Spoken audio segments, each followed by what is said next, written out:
Coba bayangkan sebuah organisasi raksasa, Yang skalanya pasti masif ya. sangat masif. Organisasi ini punya ribuan karyawan, mengelola anggaran yang luar biasa besar, dan setiap keputusannya itu menyangkut hajat hidup jutaan orang. Oke, terdengar seperti institusi yang sangat kompleks. Betul. Tapi akhir-akhir ini mereka sadar ada kebocoran yang cukup serius di sistem rekrutmen mereka. Penyakit klasik organisasi besar. Tumpang tindih posisi. Gitu kan? Tepat. Terlalu banyak posisi tumpang tindih, anggaran membengkak, dan ya efisiensi operasionalnya merosot tajam. Biasanya apa sih yang dilakukan organisasi semacam ini kalau lagi krisis begini? Mungkin menyewa konsultan manajemen yang super mahal, atau sekedar ya bikin edaran internal yang ujung-ujungnya cuma masuk laci meja. Nah, itu standarnya. Tapi organisasi yang satu ini mengambil langkah yang bisa dibilang sangat ekstrim. Mereka merombak total aturan mainnya. Merombak total dalam artian seperti apa ini? Mereka melarang perpanjangan kontrak otomatis, terus mereka memaksa adanya evaluasi dari 3 pihak yang berbeda, dan nah ini yang paling gila menurut saya. Apa itu? Mereka menetapkan aturan tertulis bahwa jika seorang pimpinan ketahuan merekrut orang secara ilegal atau asal-asalan, kerugian finansialnya akan ditagihkan langsung ke rekening pribadi pimpinan tersebut. Wow, langsung ke kantong pribadi ya? Iya, terdengar seperti fiksi dari startup teknologi berhaluan radikal kan? Sangat.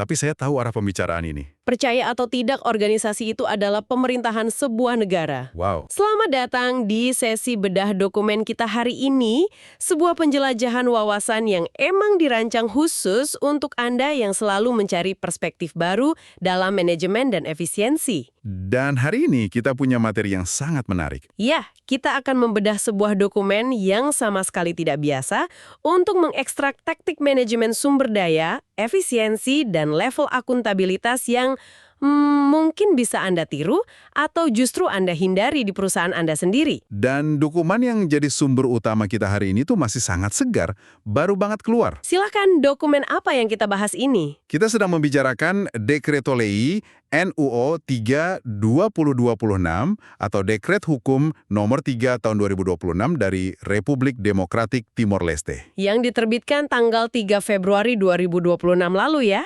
Betul sekali. Fokus spesifiknya ini untuk mengatur ulang rezim tenaga kerja kontrak, atau istilahnya Contratos di Trabajo a Termo Certo di lingkungan administrasi publik mereka. Nah, kalau Anda sebagai pendengar mungkin berpikir, ini cuma aturan birokrasi negara lain, apa urusannya dengan saya? Anda mungkin akan terkejut. Ya, karena cara dekret ini menstruktur ulang manajemen manusia dan anggaran itu seolah-olah mengadaptasi ketegasan tata kelola korporat tingkat tinggi ke dalam mesin birokrasi pemerintahan. Oke, mari kita bedah ini. Waktu saya membaca sekilas dokumennya pertama kali, kesan pertama yang saya tangkap adalah pemerintah Timor Leste ini seakan-akan sedang mendeklarasikan perang terbuka terhadap pemborosan. Perang total ya rasanya. Iya, mereka secara eksplisit banget mengatakan kalau administrasi publik harus sangat disiplin soal keuangan dan SDM.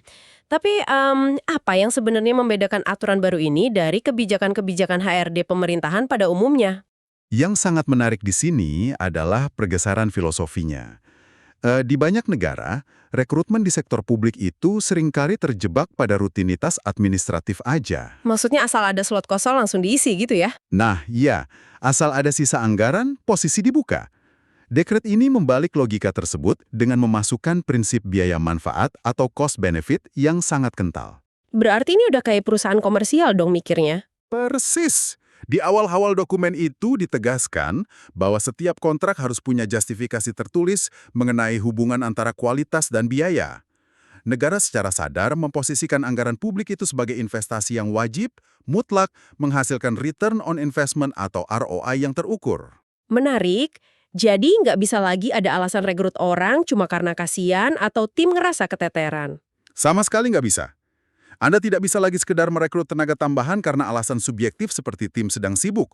Harus ada bukti matematis atau logis bahwa uang pajak yang dikeluarkan untuk menggaji orang ini sepadan dengan nilai tambah atau value for money yang dia berikan kepada pelayanan publik. Berarti ini emang semacam mindset korporat swasta yang benar-benar dipaksakan masuk ke dalam urat nadi birokrasi ya. Tapi saya jadi mikir, apakah aturan sapu jagat ini berlaku pukul rata untuk semua lini pemerintahan? Pertanyaan bagus. Karena kalau kita lihat dari luar, ritme dan dinamika kerja di sebuah kementerian pendidikan itu pasti jauh beda dengan katakanlah bank sentral. Nah, dokumen ini cukup cerdas untuk menyadari batasan tersebut. Aturan ini ternyata mengecualikan entitas-entitas yang punya karakteristik bisnis atau otonomi khusus. Contohnya seperti apa itu?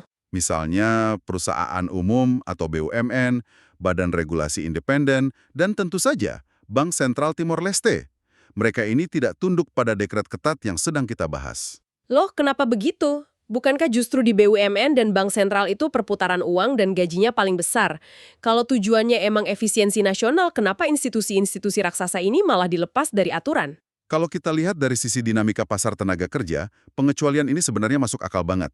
Institusi seperti Bank Sentral itu kan harus bersaing langsung dengan bank-bank komersial swasta raksasa. Untuk merebut talenta terbaik di pasar ya? Betul, mereka butuh merekrut ekonom top, analis risiko tingkat tinggi. Kalau sistem rekrutmen dan penggajian mereka diikat dengan standar kementerian biasa yang kaku, ya mereka tidak akan pernah bisa mendapatkan talenta tier 1. Mereka bakal kalah saing sebelum mulai ya? Ya, mereka butuh fleksibilitas kompensasi yang jauh lebih agresif. Jadi, sasaran tembak dari dekret ini sebenarnya sangat spesifik. Merapikan rumah tangga kementerian. Tepat, merapikan kementerian dan lembaga negara tradisional yang sepenuhnya hidup dari APBN, yang mana seringkali menjadi tempat bersarangnya inefisiensi rekrutmen. Oke, itu memberi kita konteks dan batasan yang sangat jelas. Sekarang mari kita masuk ke aturan mainnya di lapangan. Dokumen ini kan sepertinya ingin membunuh mitos pegawai kontrak seumur hidup.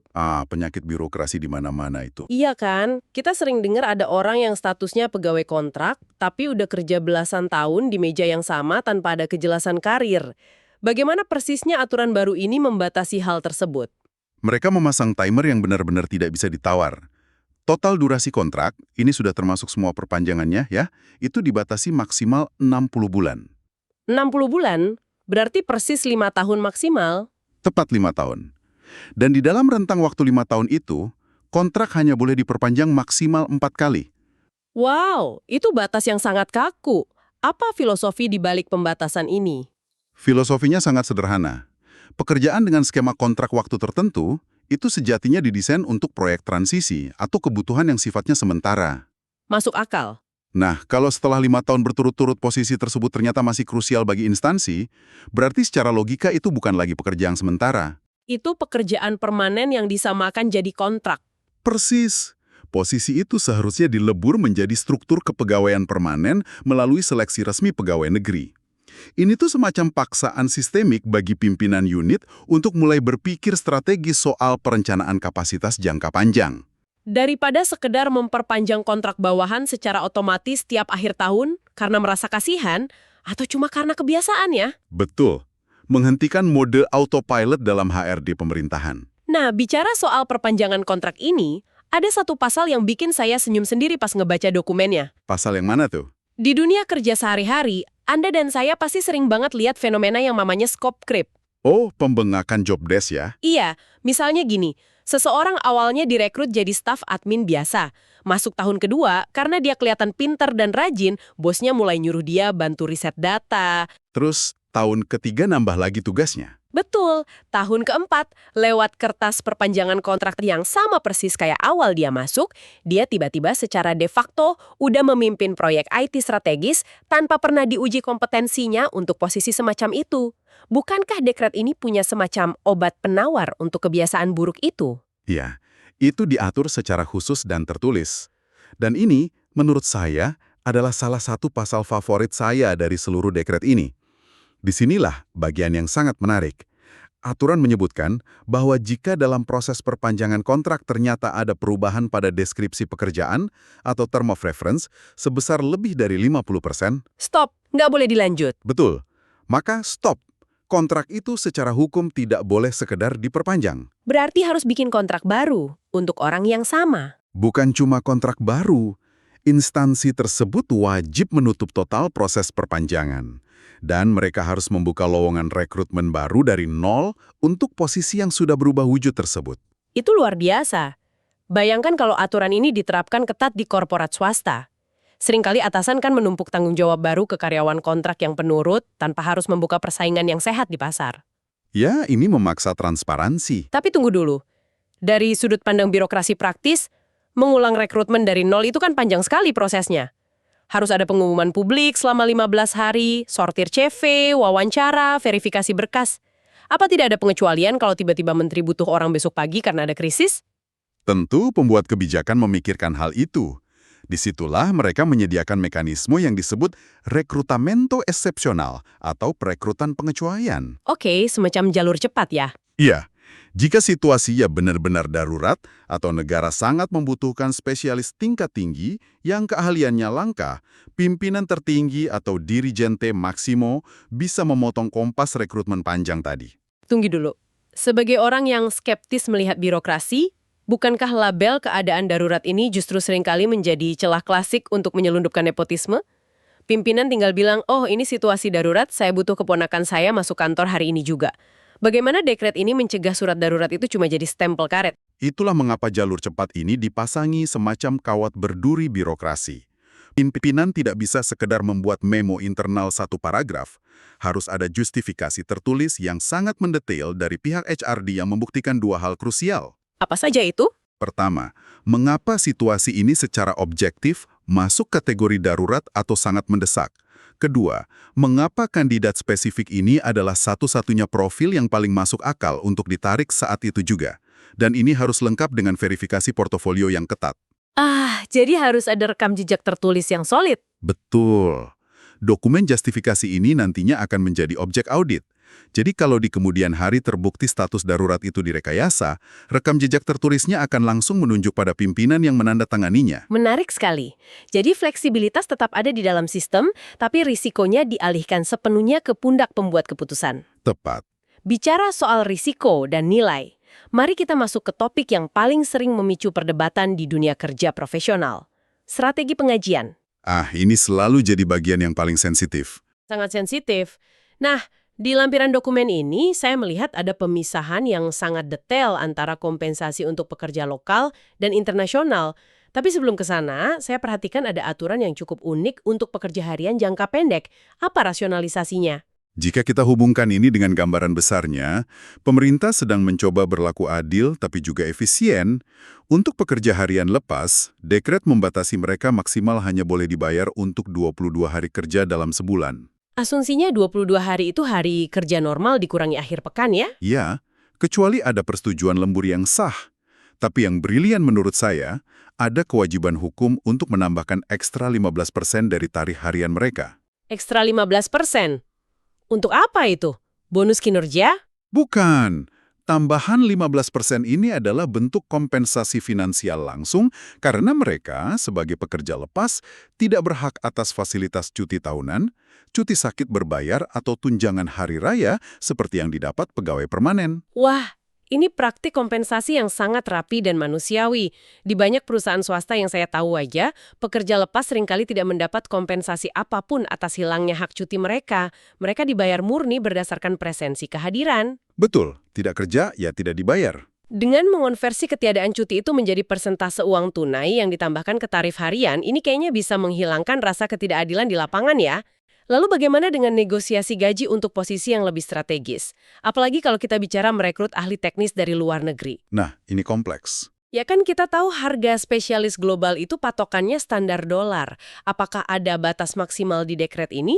Atau mereka dibebaskan bernegosiasi agar negara bisa bersaing narik talenta? Ini adalah dilema klasik negara berkembang. Di satu sisi, negara ingin memberdayakan dan menjaga standar gaji lokal. Tapi di sisi lain, negara butuh akselerasi dari keahlian asing. Dekret ini merumuskan batasan yang sangat pragmatis. Seperti apa batasannya? Untuk warga negara lokal, negosiasi wajib dimulai dari titik terendah pada tabel gaji yang relevan. Tapi untuk kandidat internasional, ada ruang negosiasi yang lebih lebar, hingga batas maksimal 2,4 kali lipat dari tarif tertinggi di tabel. 2,4 kali lipat? Kenapa spesifik di angka itu? Angka 2,4 ini tidak ditebak asal-asalan oleh pemerintah. Mereka secara eksplisit merujuk pada standar penggajian dari lembaga multilateral yang beroperasi di kawasan tersebut, seperti PBB atau Bank Dunia. Berarti mereka menyesuaikan dengan harga pasar konsultan internasional yang biasa masuk ke sana? Tepat sekali. Agar tetap kompetitif, tapi ada batas atasnya. Tapi pertanyaannya begini. Bagaimana kalau negara menghadapi situasi di mana ada seorang ahli top di bidang infrastruktur atau energi terbarukan yang tarifnya di pasar global itu jauh di atas batas 2,4 kali lipat itu dan pemerintah benar-benar sangat membutuhkannya? Apakah dekret ini memblokir akses ke talenta super tersebut demi menjaga disiplin anggaran? Tidak sepenuhnya memblokir, tetapi syarat untuk menembus batas maksimal itu dirancang agar sangat-sangat sulit dipenuhi. Harus ada pembenaran khusus lagi. Ya, jika pimpinan ingin merekrut kandidat luar biasa ini dan membayarnya melampaui batas 2,4 kali lipat, kandidat tersebut tidak hanya dituntut punya gelar akademis yang mentereng atau pengalaman teknis saja. Lalu apalagi syaratnya? Intinya, pimpinan harus membuktikan secara tertulis bahwa orang ini memiliki jaringan kerja lokal dan internasional tingkat tinggi serta pemahaman yang mendalam tentang sistem, budaya, dan kondisi sosiopolitik Timur Leste. Intinya pemerintah tidak mau sekedar mengimpor orang pintar yang cuma tahu teori tapi sama sekali tidak paham konteks lapangan tempat dia bekerja. Tepat, aturan ini pada dasarnya mematikan praktek konsultan parasut. Konsultan parasut? Ya, istilah untuk orang asing yang dibayar miliaran, datang untuk memberikan saran teoritis dari Menara Gading, lalu pergi tanpa ada eksekusi yang nyata karena sarannya tidak relevan dengan kultur lokal di lapangan. Kalau Anda mau dibayar melampaui standar tertinggi yang diizinkan negara, Anda harus punya modal sosial lokal yang terbukti. Sangat masuk akal. Nah, semua aturan main yang indah di atas kertas yang kita bahas dari tadi ini tentu tidak akan berjalan tanpa adanya sistem pengawasan yang kuat. Mari kita masuk ke bagian evaluasi. Dokumen ini memperkenalkan model pengawasan yang mereka sebut menggunakan 3 pihak berbeda. Bisa Anda bedah bagaimana sistem ini mencoba meminimalkan bias? Sistem ini mencoba memecah monopoli penilaian yang biasanya, di banyak tempat, hanya dipegang oleh atasan langsung. Menurut pasal 29 di dokumen ini, evaluasi pekerja kontrak itu dilakukan lewat metode triangulasi. 3 sudut pandang ya? Nah, Siapa saja mereka? pihak pertama ada yang disebut kontraparte. Ini adalah rekan kerja harian di instansi tersebut. Mereka inilah yang sebenarnya tahu persis etos kerja, kedisiplinan, dan interaksi nyata si pekerja di lapangan sehari-hari. Ini seperti peer review ya, jadi atasan tidak bisa lagi dibohongi oleh bawahan yang mungkin hanya pandai cari muka di depan bos, tapi aslinya beban kerjanya dilempar ke teman sebelahnya. Betul sekali. Teman sejawatnya yang akan menilai. Lalu pihak kedua, barulah superior hierarkiko, yaitu atasan langsung yang mengevaluasi dari sudut pandang makro. Atasan melihat hasil akhirnya ya. Ya, atasan melihat apakah target KPI tercapai, apakah hasil kerjanya sesuai standar strategis departemen. Dan pihak ketiga adalah administrador de contratus, yaitu perwakilan dari Departemen SDM. Apa peran Departemen SDM di evaluasi ini? Mereka murni melihat sisi kepatuhan administratif, seperti absensi kehadiran, ketepatan waktu dalam menyerahkan laporan, dan urusan pencairan anggaran. Dengan 3 lapis ini, hasil evaluasinya menjadi sangat komprehensif dan objektif. Oke, sejauh ini semuanya terdengar sangat ideal, sangat terstruktur, layaknya buku teks manajemen modern. Tapi disinilah bagian yang benar-benar membuat saya geleng-geleng kepala saat ngebaca dokumen aslinya. Aturan peralihannya. Ya, ada aturan peralihan di pasal 32 yang menetapkan semacam ultimatum radikal. Disebutkan bahwa untuk semua, dan saya tekankan, semua pekerja kontrak yang masa kontraknya sedang berjalan saat ini, jika skema gaji atau jabatan mereka tidak sesuai dengan dekret baru ini, mereka hanya diberi waktu 30 hari kalender untuk renegosiasi ulang. 30 hari kalender, itu sangat cepat. Jadi apa arti dari semua ini? Jika dalam 30 hari tidak ada kesepakatan, kontrak akan diputus sepihak oleh pemerintah. Tunggu dulu, merombak struktur gaji dalam 30 hari untuk ribuan orang di seluruh negeri, bukankah secara manajerial itu adalah resep jitu untuk kelumpuhan operasional birokrasi dan mungkin memicu protes massal? Tentu saja. Itu adalah langkah yang sangat radikal dan punya resiko tinggi memicu kekacauan operasional dalam jangka pendek. Biasanya dalam hukum administrasi tata negara ada prinsip non-retroaktif, di mana kontrak lama dibiarkan habis masa berlakunya dengan sendirinya sebelum aturan baru diterapkan perlahan-lahan. Betul, transisi yang mulus biasanya gitu kan? Tapi pemerintah di sini mengambil pendekatan mencabut plester luka sekaligus. Kenapa mereka berani ambil risiko sekasar itu? Karena kalkulasinya begini, Jika mereka menunggu ratusan atau mungkin ribuan kontrak lama itu habis secara alami, pemborosan anggaran yang sedang terjadi ini akan terus berjalan selama berbulan-bulan atau bahkan bertahun-tahun ke depan. Uangnya keburu habis ya? Betul. Ultimatum 30 hari ini pada dasarnya adalah pesan darurat. Ini bukan sekedar pembenahan sistem pelan-pelan. Ini adalah bentuk intervensi krisis finansial. Pemerintah seolah memaksa setiap departemen untuk langsung terbangun dari tidur birokrasinya hari ini juga tanpa penundaan. Itu benar-benar sebuah shock terapi. Terapi kejut yang brutal tapi mungkin memang dibutuhkan. Dan kalau kita bicara soal terapi kejut, sanksi pamungkasnya justru bukan ditujukan untuk pegawai bawah, melainkan untuk para pimpinan. Ini yang paling krusial. Ini ada di pasal 34. Waktu saya membaca ini, saya langsung berpikir, wow, ini baru namanya akuntabilitas sejati. Kalau seorang pimpinan berani menandatangani rekrutmen atau perpanjangan kontrak yang menyalahi dekret ini, bukan cuma kontraknya yang batal demi hukum. Iya, itu sudah otomatis batal. Tapi pimpinan tersebut akan dimintai pertanggungjawaban perdata, disipliner, dan finansial secara pribadi. Jadi, pada dasarnya, menandatangani dokumen kontrak titipan politis sekarang bukan cuma mempertaruhkan jabatan menteri atau direkturnya, tapi berpotensi mempertaruhkan rumah, tabungan, dan mobil pribadi direktur tersebut. Inilah opsi nuklir yang membuat seluruh dekret ini memiliki gigi yang sangat tajam. Di banyak struktur birokrasi, pimpinan seringkali merasa aman melakukan penyimpangan karena mereka berlindung di balik tameng institusi. Iya kan? Kalau ketahuan salah, institusinya yang disalahkan. Tepat. Kalau ada kesalahan rekrutmen yang merugikan uang negara, paling banter sanksinya adalah teguran tertulis, mutasi jabatan, atau institusinya yang kena denda administratif. Sangat jarang kerugian miliaran itu dibebankan langsung ke kantong pribadi pembuat keputusan. Jadi, dengan memindahkan tanggung jawab ini, Dengan memindahkan resiko kerugian negara langsung ke ranah perdata dan finansial individu, kalkulasi resikonya di kepala pimpinan itu berubah total. Ketakutan akan kebangkrutan pribadi adalah satu-satunya rem pakem yang bisa menghentikan budaya nepotisme atau favoritisme di tingkat eksekutif. itu pasti bikin tangan siapapun gemetar saat memegang pena untuk menandatangani kontrak kerja baru. Sangat mengerikan, tapi di sisi lain sangat efektif untuk memastikan integritas di level elit. Benar-benar memaksakan kepatuhan. Nah, kita sudah sampai di penghujung eksplorasi kita hari ini. Kalau kita tarik benang merahnya dari awal sampai akhir, Dekret Hukum Nomor 3 Tahun 2026 dari Timor Leste ini jauh melampaui sekadar teks hukum operasional pemerintahan. Ini adalah sebuah masterclass. Ya, masterclass tentang ketegasan manajemen, membatasi perpanjangan kontrak di 60 bulan untuk membunuh stagnansi, aturan 50% perubahan job desk untuk mencegah pembengkakan diam-diam, triangulasi evaluasi yang meminimalisir bias atasan, hingga ultimatum renegosiasi 30 hari dan ancaman kebangkrutan pribadi bagi eksekutif. Ini semua adalah taktik hardcore yang tujuannya cuma satu, memastikan uang publik yang keluar benar-benar berubah menjadi nilai kinerja yang nyata. Dan bagi Anda para pendengar yang mungkin saat ini berkecimpung di dunia korporat, memimpin startup, atau mengelola bisnis sendiri, hal ini memunculkan pertanyaan penting dari dekret ini yang sangat layak kita renungkan bersama. Apa pertanyaannya?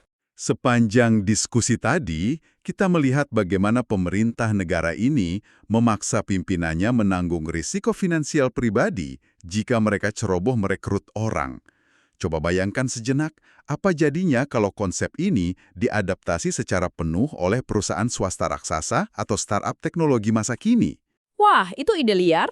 Bagaimana jika para CEO di Silicon Valley atau eksekutif multinasional harus membayar biaya pesangon dari harta pribadi mereka sendiri setiap kali perusahaan terpaksa melakukan PHK massal, yang mana itu seringkali diakibatkan oleh kesalahan proyeksi bisnis atau ambisi rekrutmen yang ugal-ugalan dari manajemen di tahun sebelumnya?